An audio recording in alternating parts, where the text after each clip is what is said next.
Hey, everybody. It's your girl, Miss Trina, with Chat with Trina. How are y'all doing this early Saturday morning?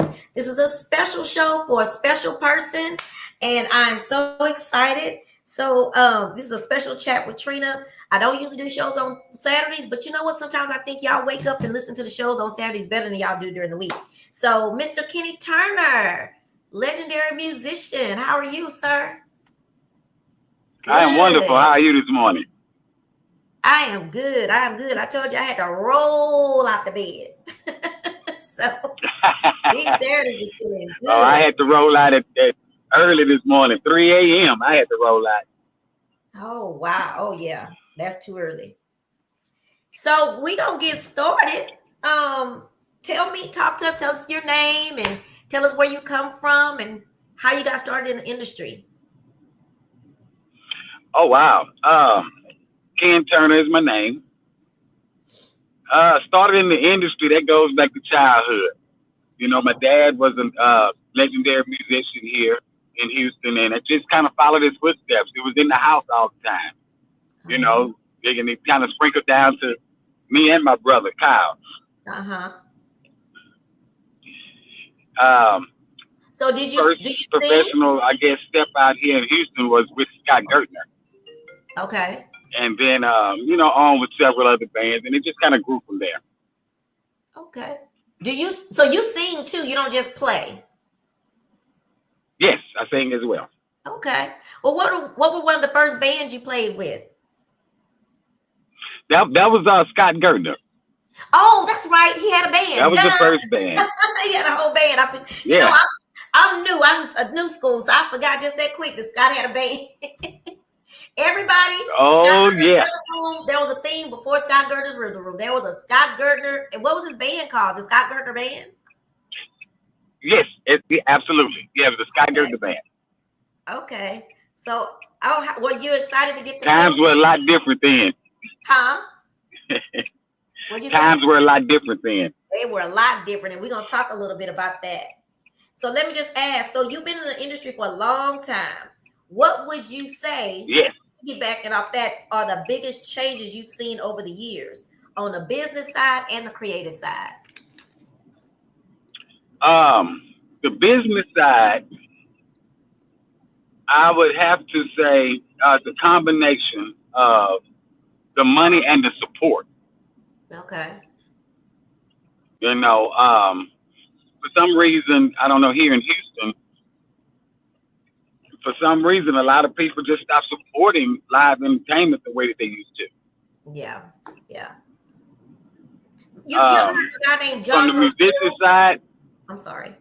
I'm sorry, go ahead. You ever heard of a guy named John Rochelle, saxophone player? You don't Yes, remember John? Way back. yes. So that's how I got into live music, John Rochelle, and he's in a nursing home Okay. now. But anyway, he told me that same thing. He said you just can't get support in Houston. He had to go all the way. He would always play in what is it, Shreveport, and he said that's where he Yeah. got so much support. Yeah. I mean, it's even as crazy as I remember the Destiny's Child when they got ready to first release their first single, Uh huh. and they were doing the promo, and they came to a show that Scott had going on at the Cody's in the Village, Oh really? Oh, I and you remember can hear Cody. whispers and oh yeah, they okay, they're this and that and the other. Uh huh. But then when they make it and the song hits hot top 10, now everybody loves them and knows them. Isn't that weird how It's that just works? it is. It's very weird. Yeah. So you see a difference in the crowds that come as well? Yes, yes. Okay. Um, not nearly as attentive, and not nearly the consistency is definitely not there. Yeah, definitely. You know, they, What do you think the cause of that is? Do you have a thought? um, yeah, I actually have a couple, and I hear a lot of people. consistently blame venue owners for the pay, but it's Mm-hmm. really a two-way street. It's a two-way street. A two-way street. You I know, agree. um, I say it like this. I do a lot of traveling. Excuse me, guys.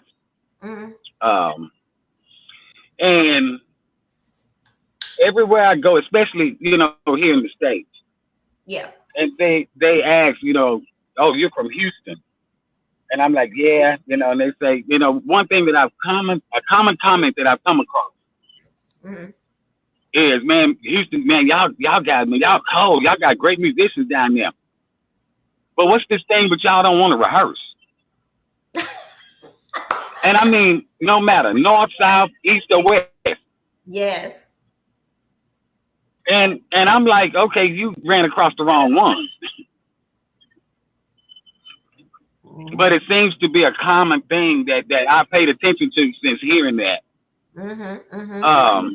Just a lot of just show up and play. And show up late. Yeah, yeah. Now that's kind of a dice roll. It really is. And because musicians can't be musicians and make a living anymore. Yeah. So they get caught up in these day jobs, these corporate jobs. And Yeah. sometimes you just can't get away in time. No That's true. excuse, because I still say if you can't make it, Yeah, that's true. I get that. just don't take the gig. Don't take the gig. Right. I agree. Because it just doesn't look. Even if you have I've been at some shows in on the Zydeco world, and there will be a keyboardist. They 3 songs in, and here come the keyboardist climbing on stage. Can you wait till they finish the first set? Because that causes all kind of distraction, and it just looks unprofessional. It is. It does. It does.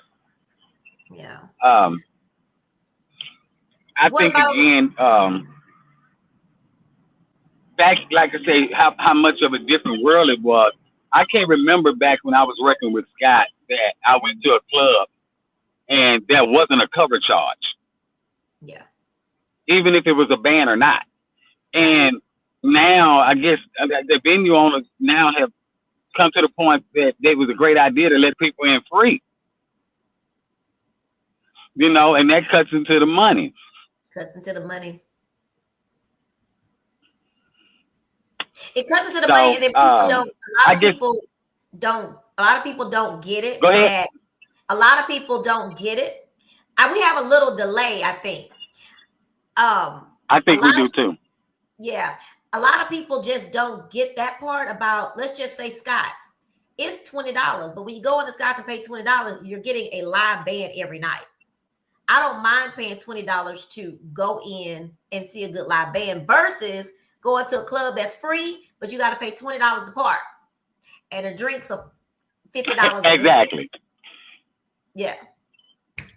So that's the big difference to me in You club know, owners. I got a thing, and I say this to patrons a lot, Mm-hmm. that we would get up and say, okay, homie, let's go to Miami for hang out. Yeah. You're out of $800 out the gate Out the just gate. for the round trip ticket.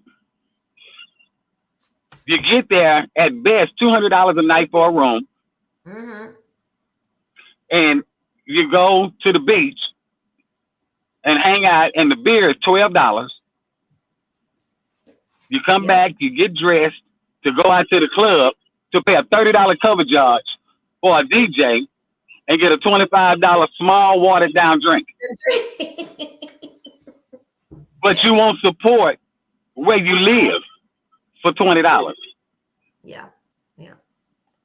Yep. And I see it That's from both. that I just see it, bothers me. and I see it from both lenses, of course. Because I work with musicians, but I also work with club owners. So I see, I always felt like they should be working as a team because um, for me, I get aggravated, and I'm just be honest, when there is an event, a live music event, and musicians, singers don't feel that they need to promote the event. I don't like that because I think Maybe back in the day that worked, but nowadays it's going to take both the ownership and the band or the musician to promote as much, because that's the only way people are going to see it. You know.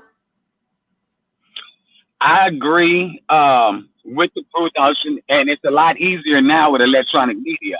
Exactly. I will say this though. When I had my band Liberated Soul, our big following was out in the Kemah and Clear Lake area. Okay.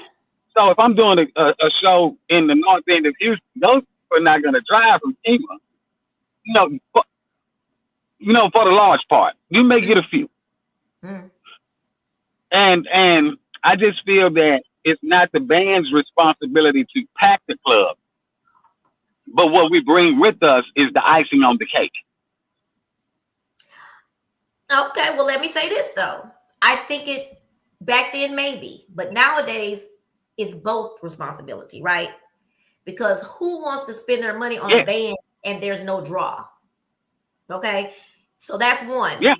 So y'all walk out with your $800, $1,500, $3,000 and meet a club owner. I get nothing, but yeah, I promote it.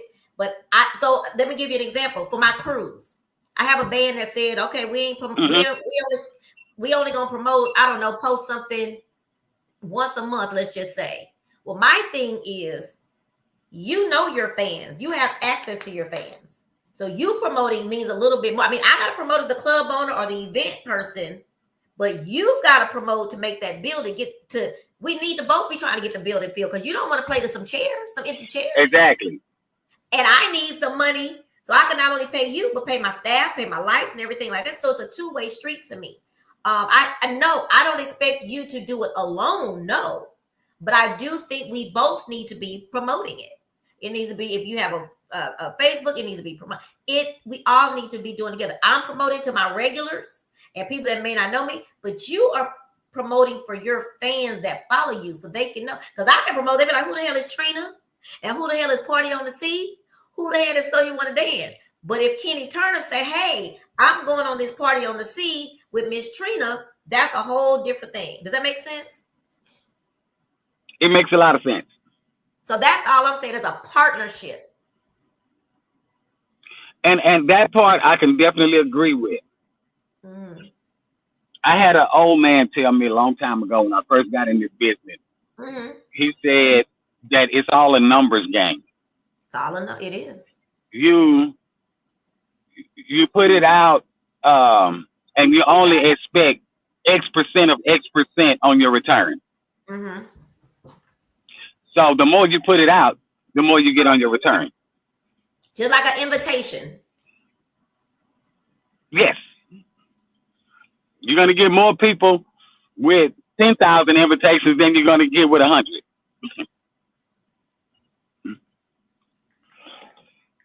Yeah. So what you said about the difference in the creativeness on the creative side?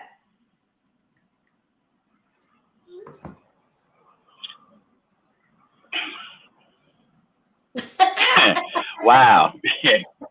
I really have to watch how I say this. I know. Let me say it this way. I'm a retired music teacher in the school system. 22 years. And through those 22 years, I could say probably the last 10, maybe 15, I've seen a downward spiral in the support for fine arts. Absolutely. Lots of. And I give you a good example of a small example. Auto-tune has probably been around since any of us can probably remember. Really? And you really can't tell in most older recordings because those artists studied their craft. They understood what it meant to be in tune, and the producers understood to make it sound good and not sound like so artifactish. And but we have a problem now because of the music education has gone downhill. You have producers using auto-tune and don't even know what key to set it in. Yeah. You know, they don't know the difference between the C major and the C minor chord. So the auto tune has to be So that's where the problem. The auto tune has to be set a certain way for it to sound good. Is what you're saying? Yes, and there's a certain amount of work that goes into that too. It's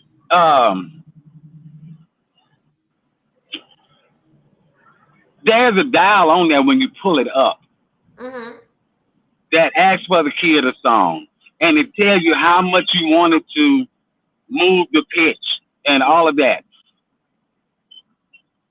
And where it gets squirrely is let's put some work in. Vocalist, don't tell me, because I'm a producer, don't tell me when I'm telling you to sing this part over and over again to just throw auto tune on it. No, you're not even close. Right. Go to work. Let's get it at least close, where I can shift that note in the tune without it being noticed.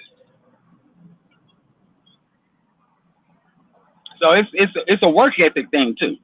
It is a work ethic thing, and then some people use it to be lazy. Yeah, and a lot of people use it as a crutch. A crutch, yeah. On the songwriting end, I got this from a good friend of mine, a musician here, Daryl Levine. And Daryl Levine used the word conscious composing. And it's we're not sitting down and we're not actually thinking about what we're writing. Right. We're reaching back to 95, grabbing a sample, changing some lyrics that really mean nothing to nothing when it comes to the real everyday life. Yeah. And then we throw it out there. I agree with that. I have asked some guys that come into the studio. I'm like, I've had 3 sessions today, and you mean to tell me that all 3 of y'all got the same problem in the same place with the same woman and probably smoking the same bad weed? How is that possible when y'all don't even know each other? You're not thinking about what you're doing. You're following the leader, the herd mentality. Yes. I will. When we talked earlier about, let me back up a little bit. Talk to me. You taught in school. You taught music. When was that? I retired out in 2019. Oh, how long did you do it? 22 years. Wow. So what grade level? I finished off with elementary. Okay. And that was the best. Oh my God, that was the best 12 years of my life. Yes. I work for HISD, a program called Dyad. Byron Hester. Okay. He teaches piano for me for elementary kids. Okay. Yeah, I finished out over on the east side in the road school. Yeah, that's what I read. I did some research. I just couldn't remember. It was a road school. Yeah. Wow. So did you enjoy that? I'm sorry? You enjoyed that part? I loved it. Yeah. Every minute of it. It was a fine arts elementary school, so it was beautiful. Okay. What other bands have you played with? Oh, of course, with my brother, Kyle. Hey, Kyle. My own band, I had that for a while, Liberated Soul. Okay. I got some old troopers, Sammy Relford. Oh, I miss Sammy. Yeah, that was my dude. You know what? Sammy broke me in. Really? Yeah, he broke me in. It wasn't an easy street with Sammy. Sammy makes you go to work. That's what some of these younger people need, somebody like that. Yeah. Yeah. Old school, hard, tough Right love. now, just launched my record label. I saw that. What's the name of your record Performed label? with Tiffany. Oh, Liberated Records. Liberated Records. Okay. Perform. I still play with Tiffany Rachel and Chopper Law. Okay. Okay. I think I saw you in a video with Dunya Chopper. Renee. I just saw you I'm in a sorry? video with Chopper. I just saw you in a video with Chopper. Yeah, we just did a show last Sunday over at Red Cat. Yes. Okay. So you play the drums. Yeah. Yes. What other instruments besides the drums do you play? That's strange. As a child, I started in at drums and got into middle school and moved over to trumpet.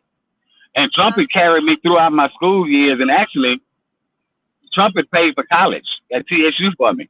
Wow. And then when I after I got out and got out here in the world out here, it wasn't like a high demand for trumpet players. So I went back to my first love. The drums. That's what I kind of like about the Clockwork Band. They have so many different instruments. Yeah. It's kind of cool. Yeah, and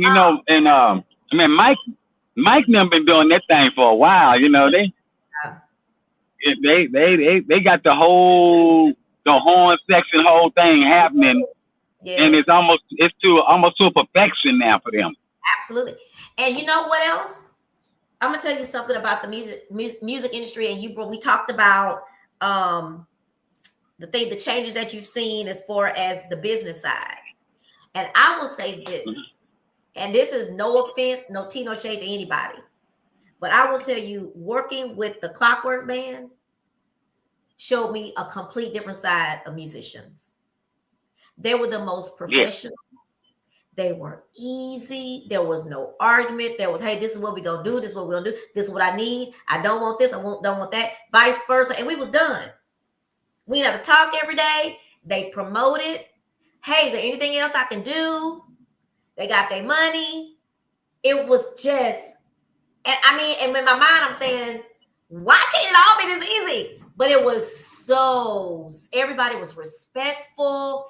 And they were there on time. Like, it was like clockwork, And it was, and again, it's no tea, no shade to anybody, but it's how it should be.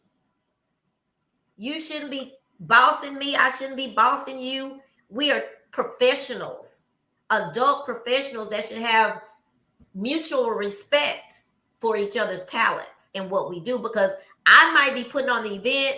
I might be promoting the event. But that's a talent to do that. Everybody can't do that. And as musicians, think about how easy it would be for you, Kenny, when you have your band together so tight to where, hey, you only got two people you can talk to, me and this person, and we flow like that. Everybody help each other. It's you brought up Clockwork, and so I'm going to stay on that. Okay. One thing about Clockwork is that they have had the same members in their band pretty much. The core. Yeah, the core. Forever. There is no, you don't find that consistency in bands anymore, and that's a problem. I would say that. I agree. That's number one.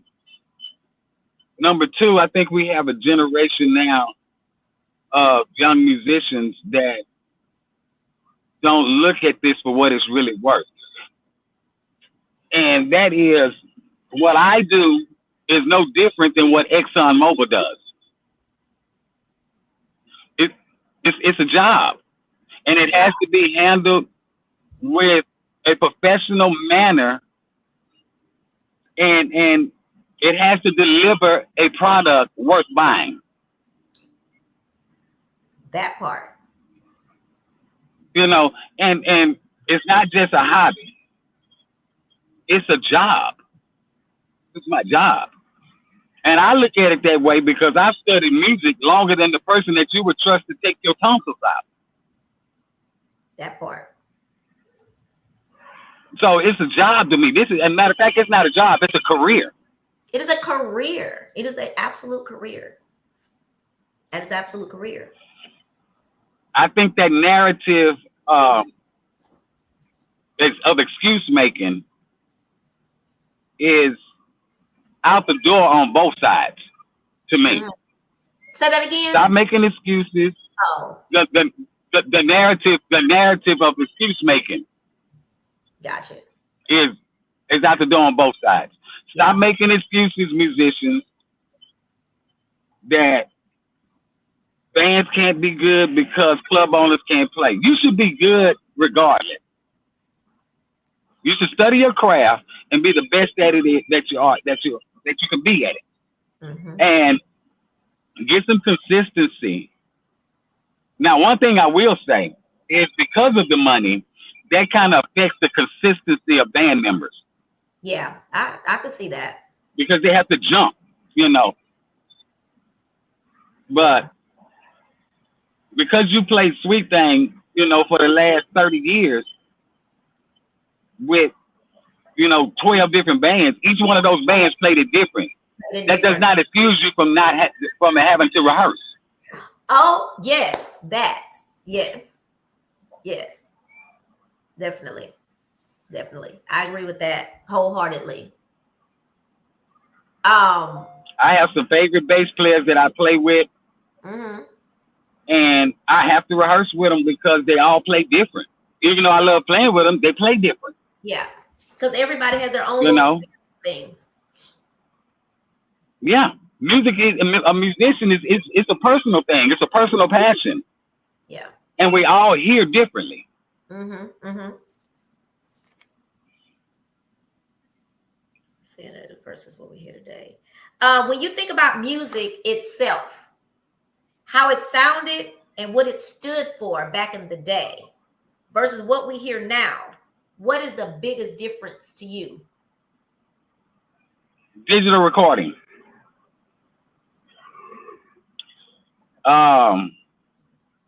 It's not as warm. It's not as full.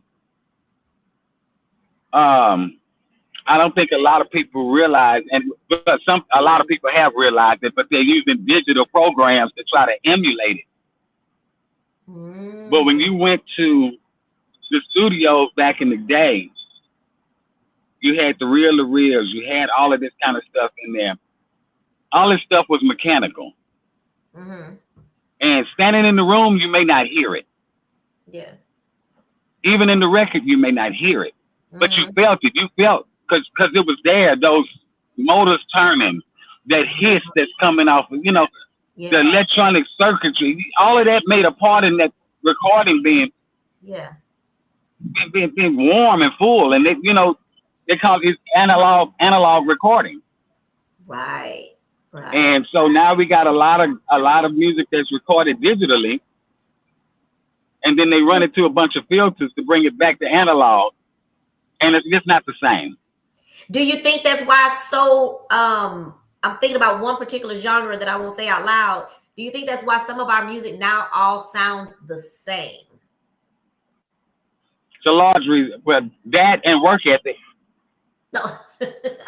That's right. You said that. Yeah. Yeah, that. Well, and you know what? It's a third one too. It's a what? Because recording gear has become so accessible to the everyday man. Everybody wants to do it themselves. Yeah. So we don't want to get with 5 other musicians to have this song be right. But if you look at through time, you look at all of that stuff, you hear Jimmy Jam and Terry Lewis's name when it comes up to New Edition and Janet Jackson, all of them. Uh-huh. But when you look at the credits on there, a lot of those songs had 10, 12 writers. Yeah. Babyface used to have writer camps. Really? A bunch of writers get together in a room and let's just write. Well, I know this sounds crazy, but looking at the movie, The Temptations, I saw some of that thing to where, hey, I got this song for you. I got this song. Not everybody's so territorial, if that makes sense, territorial. But it back is. then in the Motown days, it was, hey, I got this song that I think is just right for you. And people shared music. Yeah, so I get that. I definitely get that. You know, I was watching an interview on Sean with Boys to Men, his little podcast. Uh-huh. And he had Babyface on there. And Babyface was talking about the fact that a lot of songs he specifically wrote for certain artists. Mm-hmm. And then there were songs that he just wrote because of what he felt. But before it got sent out, he thought about who's the artist I want to send this to. Mm-hmm. Mm-hmm. You know, so it's like I say, it's done consciously, not just haphazardly. Yeah. Yeah. Yeah. I even heard on Club Shay Shay, I heard who was on there? LL Cool J. And LL Cool J was Mm-hmm. saying Shannon Sharp asked him, how do you feel about people sampling your music? Do you see it as an honor? And he said, yes, but he don't let everybody sample no more. He got to hear what you're doing first. He said, because some of it's trash. And he not having a song. Especially when you're taking away from the integrity of what he first intended. Right. Bobby Brown has been on. I've been watching him this week. Same thing. He said his song My Prerogative. He had to hear the music now because Britney Spears. He said he didn't even pay attention. He didn't go check it out because it's Britney Spears. What could she do to the song? And he said she butchered it. You know, she butchered the song. So now, yes, I gotta hear what they're gonna do with my music because that's their music. Now we got a bigger fight though. What's that? AI. Oh, I know. Yes. Now I ain't gonna lie, I love AI, but yeah. And you know, it's so many court proceedings going on with that right now. I'm sure. I never thought about that. Matter of fact, the majors have got together. Universal, Sony, and Warner, they've gotten together and they got a multi-million-dollar lawsuit filed against the AI music companies because those AI models have to be trained to be able to split up and differentiate. What did you train it on? You trained it on my copyrighted music. So that's copyright infringement. Yes. Wow. Yeah, I learned that. So yeah, it's strange out here now. It is. It's crazy. You got to be so careful with everything. Let's see. You've played with some incredible artists. Is there a moment or a collaboration that stands out as particularly special or defining for you? As a drummer, oh my God, I tell you, it's just hands down. Almost a gig can almost be paying nothing. But if Jackie Lyle is playing bass, I want it. Who is Jackie Lyle? I want it. Who is Jackie Lyle? Yeah, Jackie's the bass player with Chopper. Okay. I thought that's who you were talking about. Yeah. Yeah, man. Oh, I love playing with Jackie. Is she related to Bobby Lyle? You know what? I don't think so. I know Lyle is her married name. Gotcha. Okay. Yeah, she is good. And people probably don't even tell, but when I'm sitting watching the band, I'm looking and watching and just experiencing everything. And I always can see the leader. Yes, Chopper is the leader of the band, but she's the leader.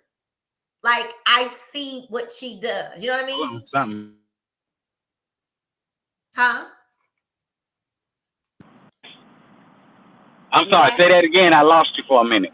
I said when I'm sitting watching bands, I watch several different things. And yes, Chopper is the leader, Lil Chopper is the leader, but you can't help but know because she is a leader. And not a leader in I'm over the band, but a leader in the band. Like you can't help but watch her. Can you hear me? No, wait a minute. Okay. Something's going on here. Okay. Let me do this. Okay.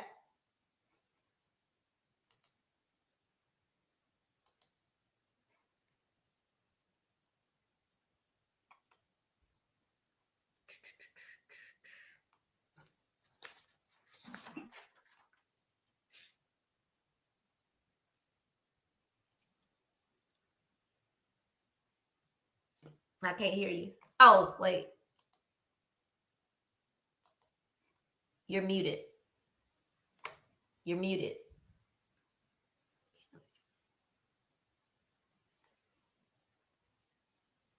There we go. Testing? No.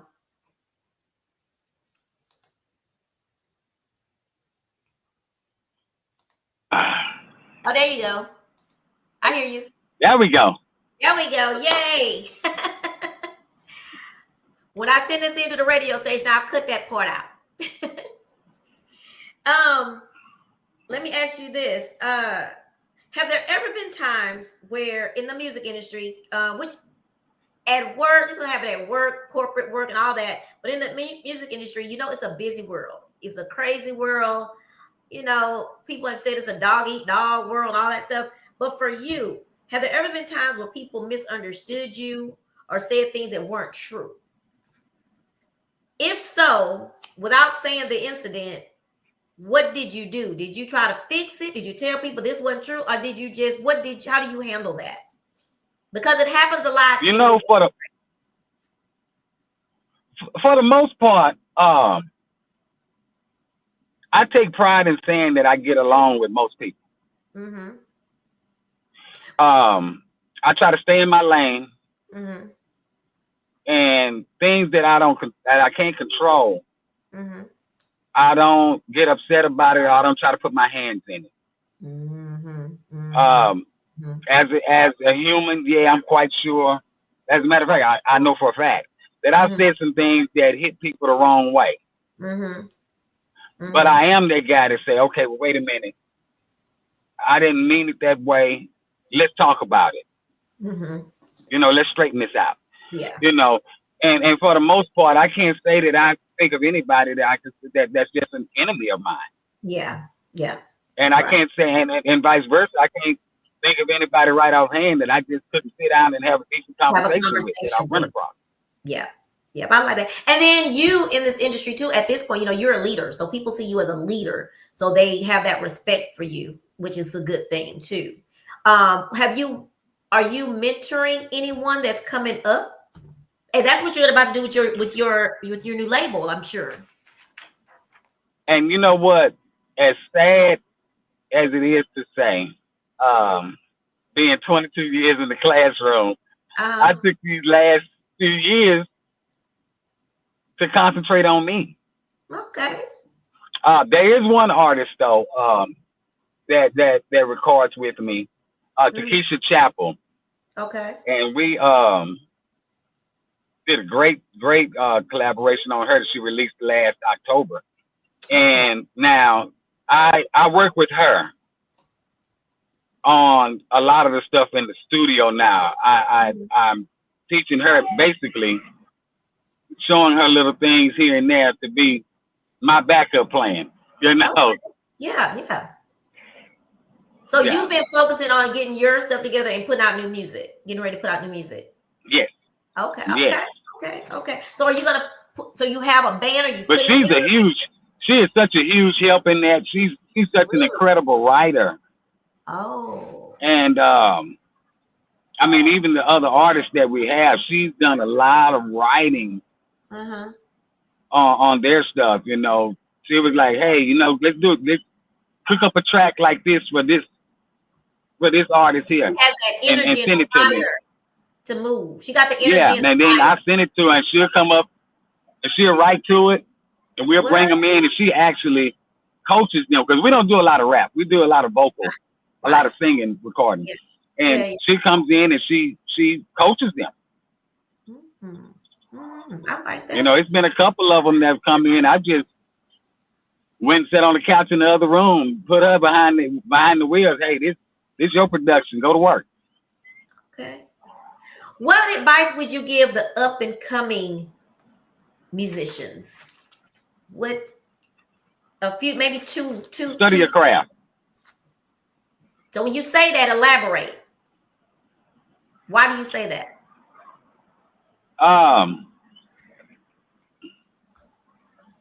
Just because you're a singer doesn't mean that you don't need to know the key to a song.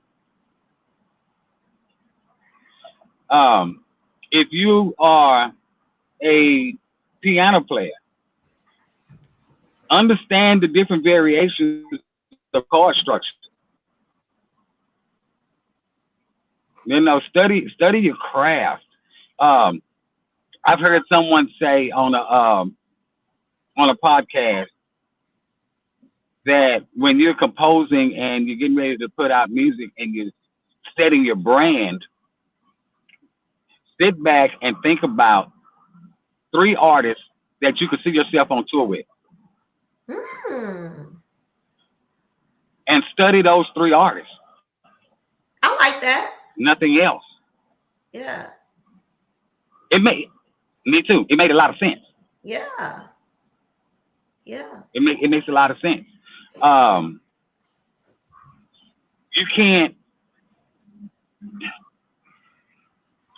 You can't fix something if you don't know how it's supposed to work when it's functioning. Yes, I agree. So go back and understand. If you're an R&B artist, go back and study where this R&B thing started from. Because it's all an evolution. You take that and you evolve on it. You take this and you evolve on it.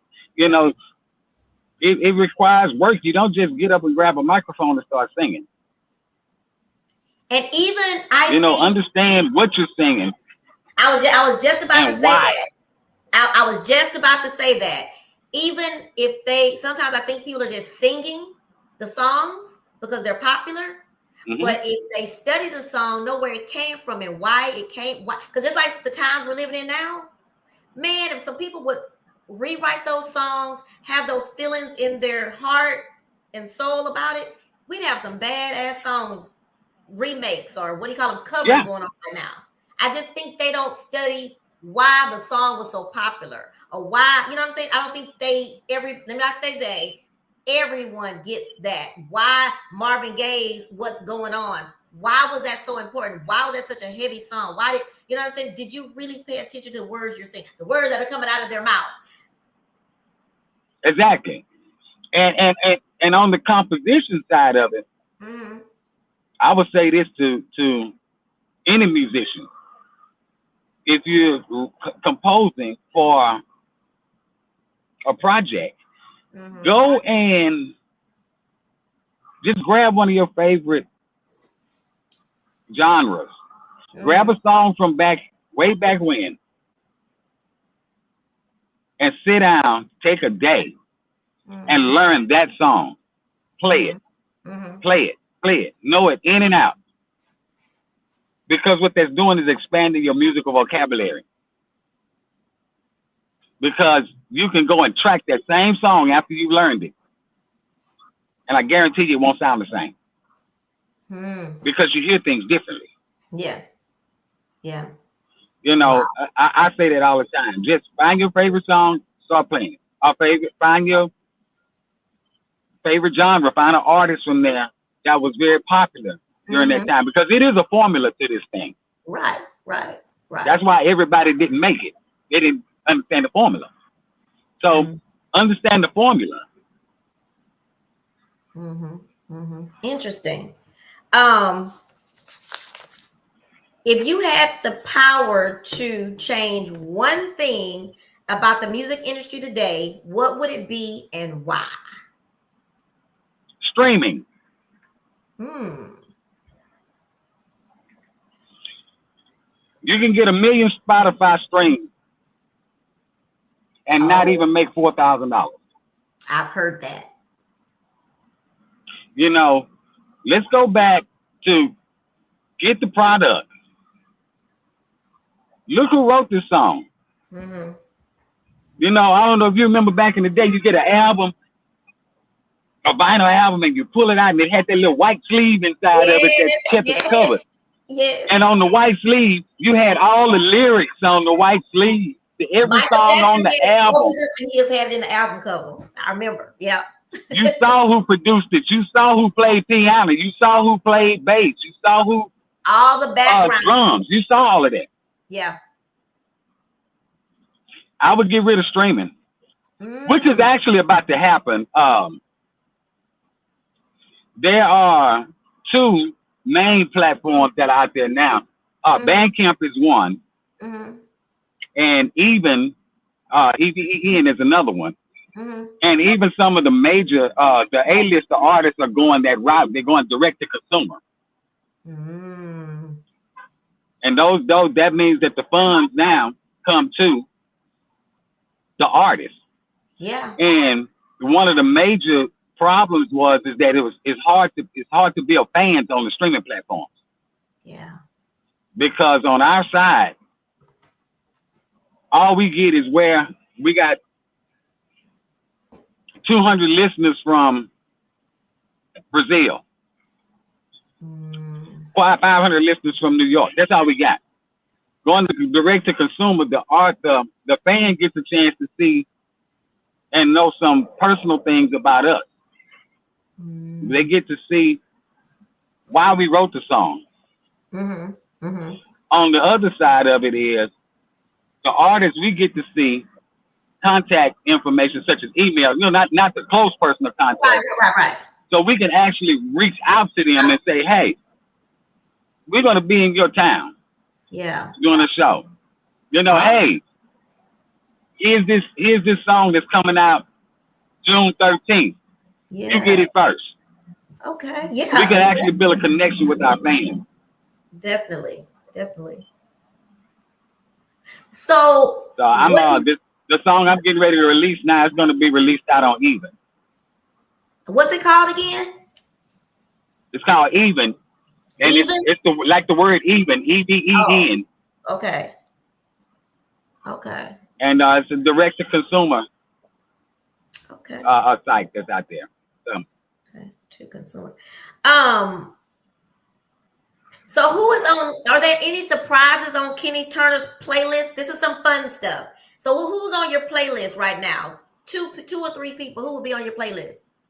2 or 3 songs, rather. Oh boy, you're gonna make me tell my age now.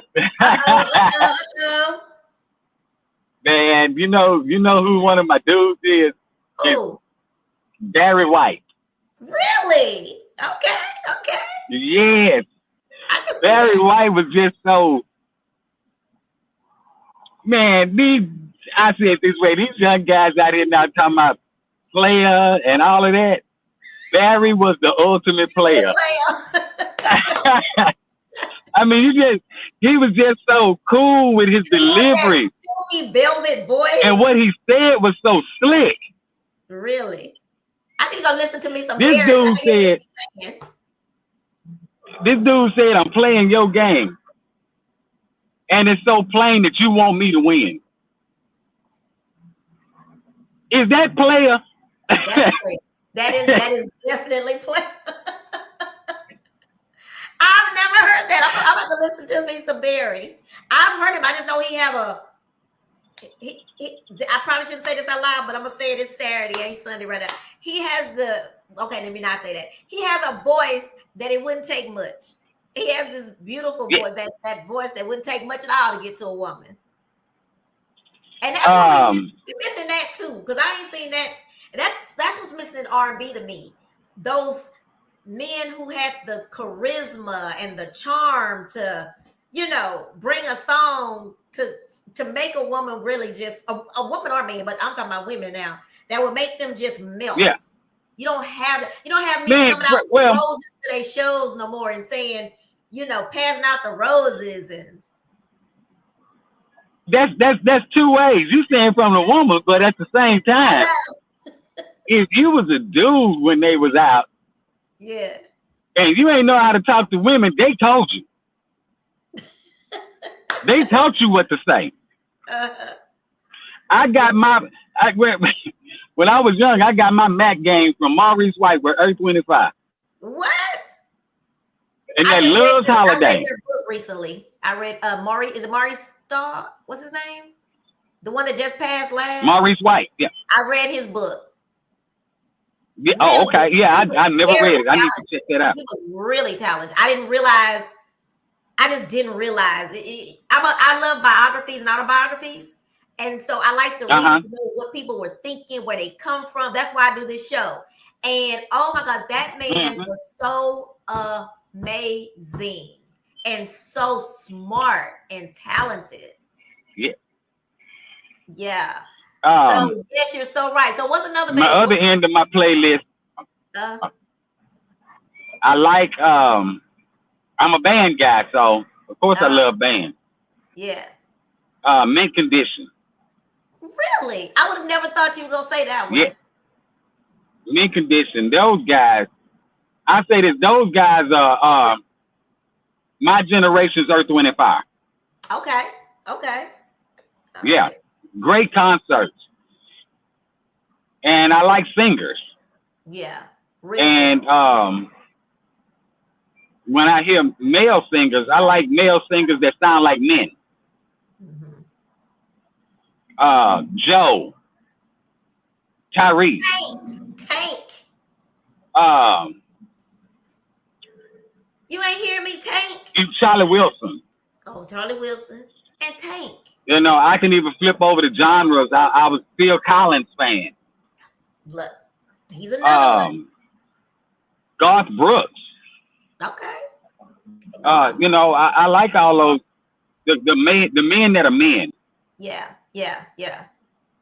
Jeffrey Osborne. Even when what is this man's name? Oh gosh. Jeffrey, did you say Jeffrey Osborne? Yes. Okay, yeah, I liked it. I had never seen him in concert, but I went to see him a couple of years ago with a friend, and oh my God, he was good. Let me tell you something. Stevie Wonder, okay? Someone invited me to go see Stevie Wonder. And he had bought the ticket for his girlfriend, but they had broken up. So anyway, he's like, you want to go? And in my mind, I'm thinking, I don't want to go see no Stevie Wonder. What? I do not want to see no Stevie Wonder. If I say, okay, but I'll go. Okay. Man. With the exception of Maze, Frankie Beverly Lane, with the exception, that was the best concert that I've ever been to in my entire life. I saw Stevie Wonder stand on a piano, and I'm saying, is he really blind? Like, he wasn't taking no breaks. The people went out, took a break, came back, Stevie was still singing. You know, these people can't play for an hour without taking a break. Stevie played a whole freaking concert, and I think he might have left once. Yeah. This concert. Because if you think about the time that Stevie was in his prime time. Yeah. And I think that's another thing that's missing now. You had to bring it. You had to bring it. When you came to concert during that time, you had to bring it. Because you got Gap Band out there. You got Earth, Wind and Fire. You got George Clinton in Parliament. I mean, these are real bands. Oh, and Confunction. Confunction. Yeah. That's my band. Yeah, I mean, you had Confunction. Now that's you had the real dude. Lakeside, yeah. The Barcades. Roger Troutman and Zapp.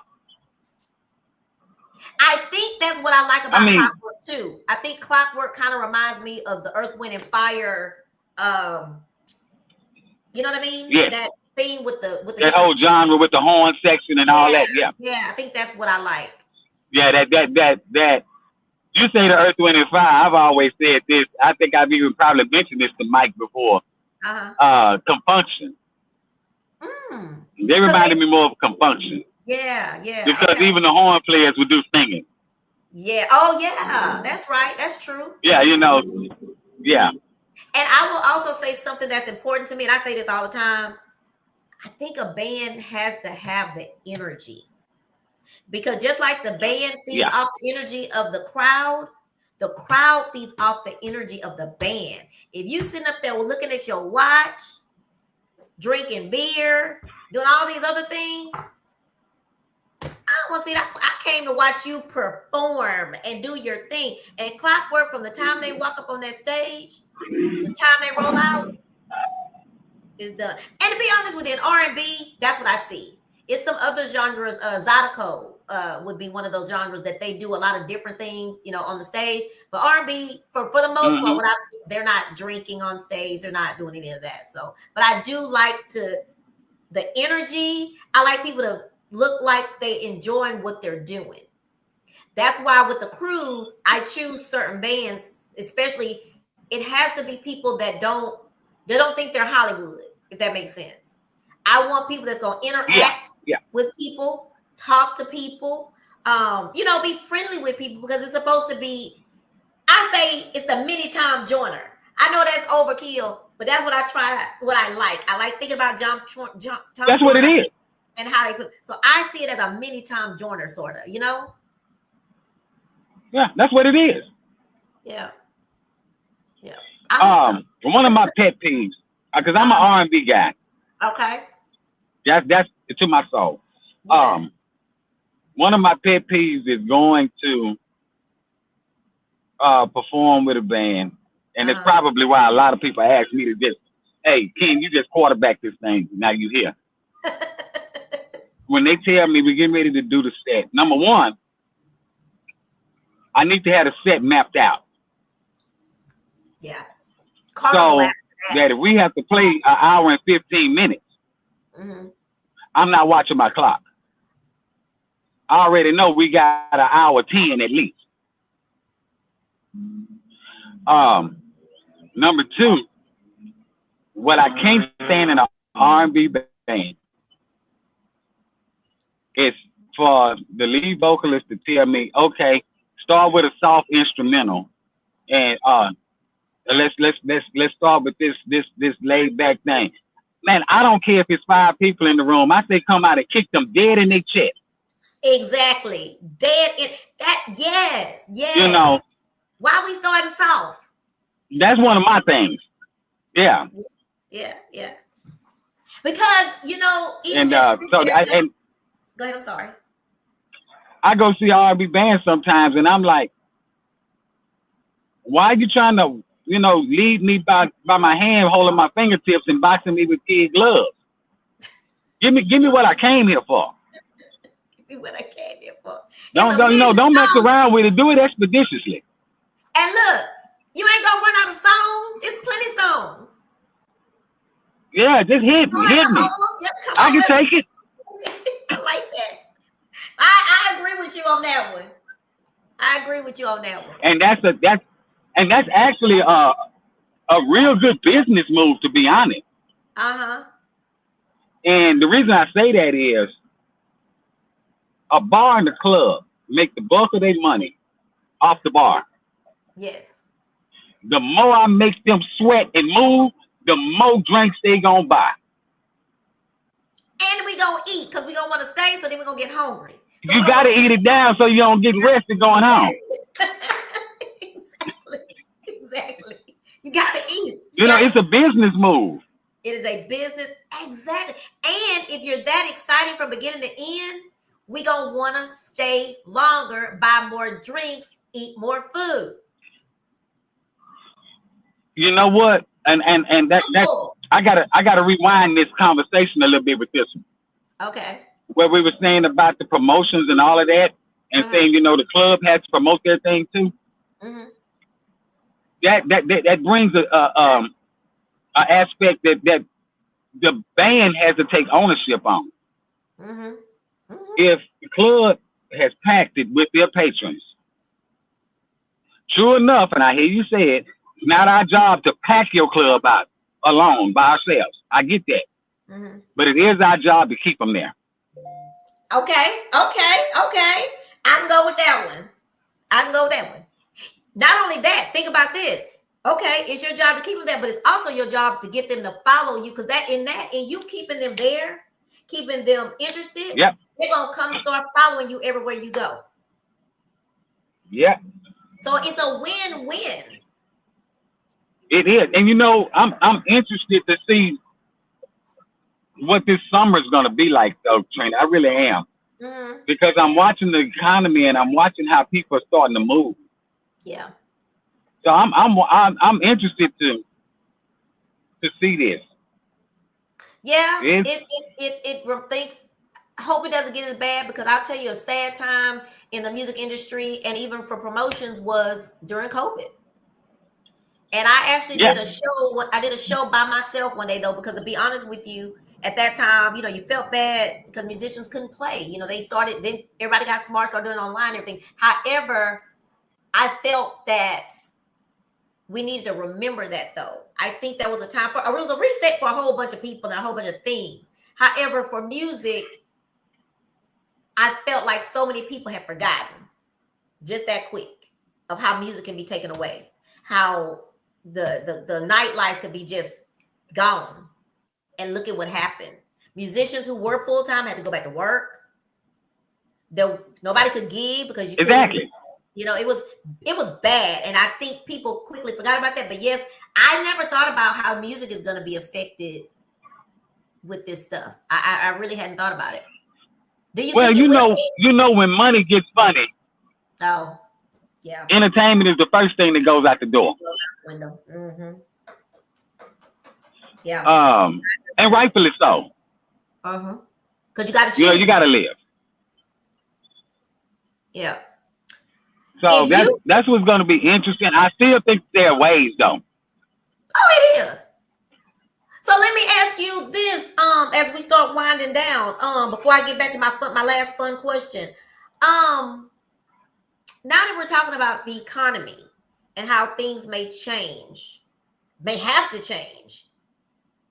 They have to. What we charge people on in any aspect, the club owner, the band, I don't know, the grocery store. When it comes to music, do you ever think it's a time for us to say, wait a minute, the economy is bad, we might need to readjust, realign temporarily while we wait on this economy to come back? Is there ever a reason for people to do that?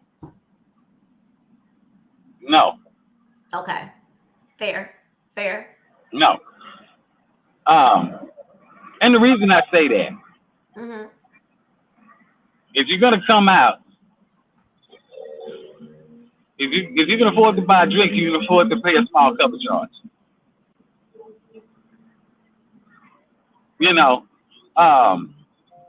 I don't think that has to come back, because I think it would be spoiling and ruining the whole purpose of the industry, because once you do something like that, it's hard to come back from it. Yeah. So I don't think so. Yeah, I agree. Okay, because then people will say, well, you was this price, you done went from this to that to this. Got to stay consistent. I get that. Okay. Yeah. So if you could go back and perform, can you hear me? Go ahead. Say something else. I'm sorry. What was you gonna say? No, okay. Nothing. Go ahead. Okay. If you could go back and perform at any concert or event in music history, whether it's on stage or in the crowd, what would it be? I can go back. And whether you were playing and perform, or you were just there.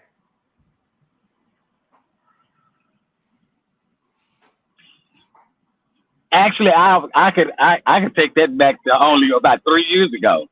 Okay.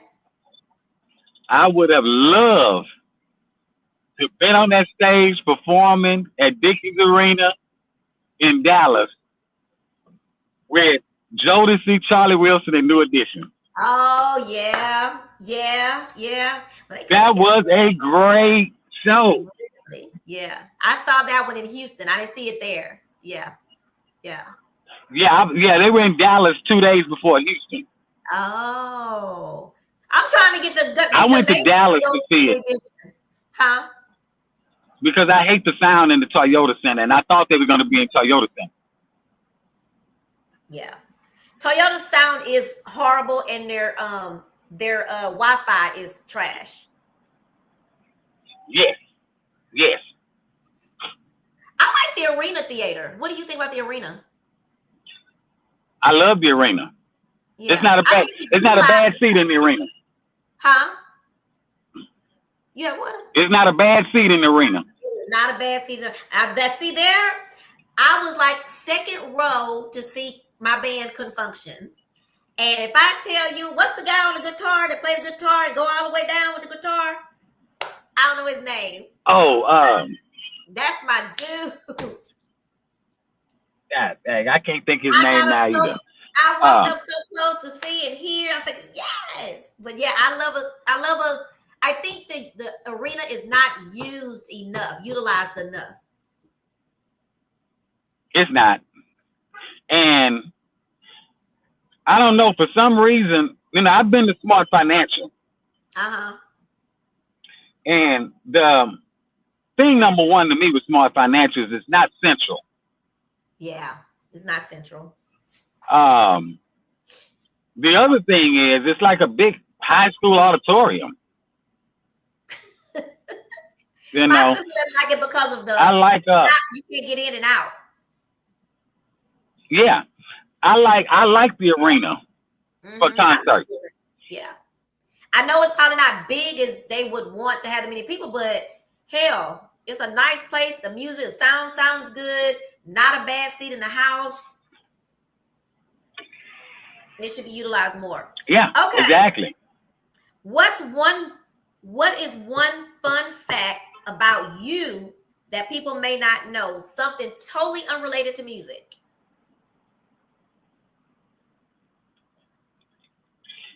There are three sides. There are three sides to me. Okay. And on the fun side, I know you're really funny. Side number one, see, that's the Kenny side that you know. Okay. Okay. There's the Mr. Turner side. That's the teacher. That everybody in the school system and Okay. The better part of 22 years of my life know. Okay. That dude, he kind of crazy. He a little bit crazy, but he about his business. He's respectable. He's this and that and the other. Then you got Ken. Uh-oh. Now tell me about Ken. Ken is everything that Kenneth and Kenny are to the 10th power. Oh my God! And then some. Who was the Ken at Frisky Whiskey? We had fun at night. What Ken was that? Was that Kenny? The Kenny I know? Where were we? When we was at Frisky Whiskey. When we went, you know what? He was kind of between Kenny and Ken. He was kind of between there. See, Kenny's kind of cool. He kind of watch how he kind of move a little bit. Right. And then that Ken side kind of, got that chill laid back. Cause see, the thing about Ken likes vodka. Okay. Ken like R&B music.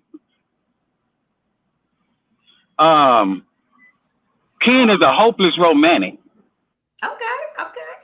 R&B hits R&B.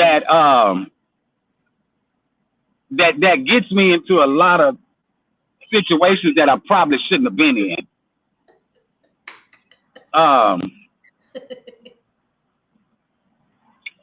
And Ken just really has no filter. No, I really have no filter. Okay. There's a fourth one though. Oh, what's the fourth one? And that's KT. That's KT. Not many people, very few. I mean, I count them on one hand, have encountered KT. Okay. I don't even like KT. KT must That's be the when you took me here. Oh, yeah. Yeah. I don't even like him. I I try to stay far away from him.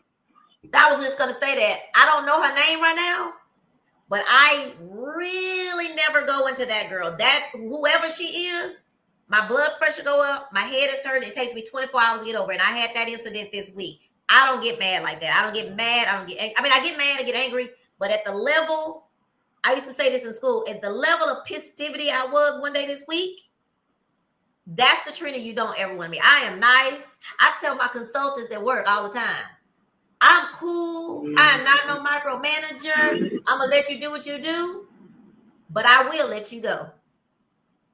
I will let you go. Oh, you know, play with me like that, because believe me. When they try to take believe advantage, me, if I take it there, it's because you already took it there. You took it there, and now I'm just meeting you there by accident. But you know what? But you know what, KT? Let me talk to KT for a minute. The thing about KT, let me tell you, the sad part about that is when you get to that person, because when you get to that point, because of whatever the situation is, that you took you there, it's a place you don't ever want to go. At the end of the day, it seems when you get to that person, you're the blame. Yeah, you the blame. They the victim then. Yeah, that's the sad part for me. That I know I'm a good person, but when I have to come out and be that person because it was brought out, I don't like the repercussions or the things that are said, you know. But I know that's something. My thing is, people talking about you, it's something I've never been able to get by. I called somebody this morning. I said, somebody said this about me, and I called. Matter of fact, Cupid's manager. I said, I need to call somebody, give me some tough love real quick, because I'm ready to write a cease and desist letter. And I called her. She said, girl, let that go. People gonna say what they gonna say. You know you pay people. You know you paid everybody you work with. Let that go. And I was like, whew, okay, I'm good. You know, it's just that people will say that stuff and take you to a point of no return. And at the end of the day, well, Trina did da. Hopefully somebody would say, okay, well, why did Ken say that to you? Or why did Ken react? What happened prior to him reacting?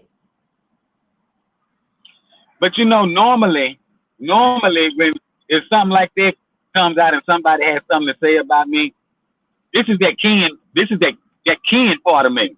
Okay. I'm just like, okay, that's what they said. That's what I want to be. They're saying it over there. I want to be that. I want that. I want that. Yeah. I want that, Ken. Yeah. They ain't saying it right here. They saying it over there. And you're so right. You're so right. And that's how I should have think about it. And that's kind of what she was telling me. You can't run around to go and explain it to everybody. No, that's not what happened. This is what happened. No, that's not what happened. This is what really happened. You would drive yourself crazy. The bigger thing about that with me is, I'm not gonna entertain somebody that's not involved in that problem. That's an issue between me and that person.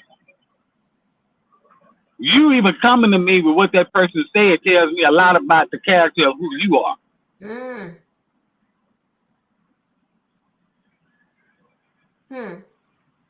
That makes sense. That makes sense. Move around. I'm 10 drinks deep and you messing up 5 of them. I'm gonna get there. I'll come back to you in a few years and say, Kenny, I finally got it. I finally don't care what people say. But anyway, I have enjoyed talking to you today. You're so much fun. We're gonna go hang out with some live music sometime. But I also want you to come back again. Yes, we do. I want us to have these conversations, because sometimes people are afraid to have the honest. That's why when we talked, I was like, you got to be honest and open and transparent. You can't come on here shy. Not shy, but and I know we got to be careful because we still want to work out in the industry. But the topics that we're going to talk about will be topics, that are fair. And we're not dogging anybody, but it will just be fair conversation about what we see and what we like to change, how we want to make things better, if that makes sense. But I think continue. Absolutely. I mean, it's. Yeah. Nobody can get to a conclusion if nobody understands the other side. If nobody understands the other side. Because we got to this point because someone posted something on Facebook one day. I can't even remember what the topic was. And I said, oh, y'all need to do a show on that. Come on my show and do that. And that's how we got to this point. Yep. That's how we even got to this. Yeah. Yep. Then I ran into you at Frisky. Yep. Like, we're going to make this happen. But yes, I definitely want to do this every so often and come together and just, I mean, this is the way we help people, because some people don't want to talk, and then some people maybe thinking in their head and we say it.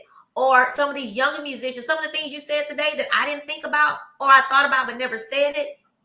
Just like studying an artist, making sure you study your art, make sure you study your craft, study the artist that you're sampling their music, or doing their covers. Yeah. Find out what it is so you can have that same feeling, that same soul, or that same, thing and energy with the music that they created. So, but thank you, Kenny. I hope you enjoyed this. I did. I enjoyed it. Yes, I did. So you have some last words? Go home now and sleep this jet lag off a little bit. I know. Leave, and I appreciate you coming straight from there doing this. Do you want to leave some last words to our audience? First of all, I want to thank the audience that's listening. I want to thank those of you out there that support live entertainment in Houston. I mean, y'all make this thing worthwhile. Y'all are the reasons that we continue to do it. Yeah. And just bring more. Bring more with you. Bring more. And bands, make sure when they bring more with you that you got something to deliver to keep them people with you. Start the punches right when they walk in the door. Right there. Yeah. Press the button. We don't gotta hold back. You don't have to save some for later. That's my favorite one. Kick them dead in their chest off the bat. Love that. Yes, that is the secret. Well, y'all, Kenny, thank you again so much. And y'all, I want to make sure I say this before we get off. The So You Want to Dance live R&B extravaganza, celebrating the love of live R&B, is going to be on Saturday, June 14th, 2025 at the studio located 7511 South Freeway. It's going to be live music all day. And y'all, this is just the beginning. This is just my kickoff to step out on faith to get it done. But it's going to get bigger. It's going to be more bands. It's going to get huge. You're going to see one day you're going to come out to a huge park and there's going to be all the R&B musicians out here together, performing together, getting along. It's going to be one big happy family. That's my goal. That's my vision. But we're going to start right here on June 14th. And we're also going to give out 2 scholarships in the name of Muhammad Titu alum, who was a great factor in the live music industry. And we got to keep his memory alive. We've got to. It's our responsibility because he gave too many people a platform to start their musical careers or aspirations. So if you want to make a donation towards them scholarships, I'm here for you, girl. I'm still taking vendors as well. The tickets for that full day of live music, I think it's like 6 bands and a violinist, $45. Okay, $45. You can't beat that with a stick. For all those, you pay $20 to go see one live band. You're gonna see 6 for $45. Coming out June 14th. Kenny, thank you. I love you. We gotta hang out. We gotta meet at the Red Cat. I gotta go back over there. Yes, indeed. And y'all support Trina with this effort, please. You live in Houston, Texas. You don't have to wait for a $250 concert to come down. You can have a concert right here every week. Every week. See you later, Kenny. Good job, Trina. Thank you so much. Thank you.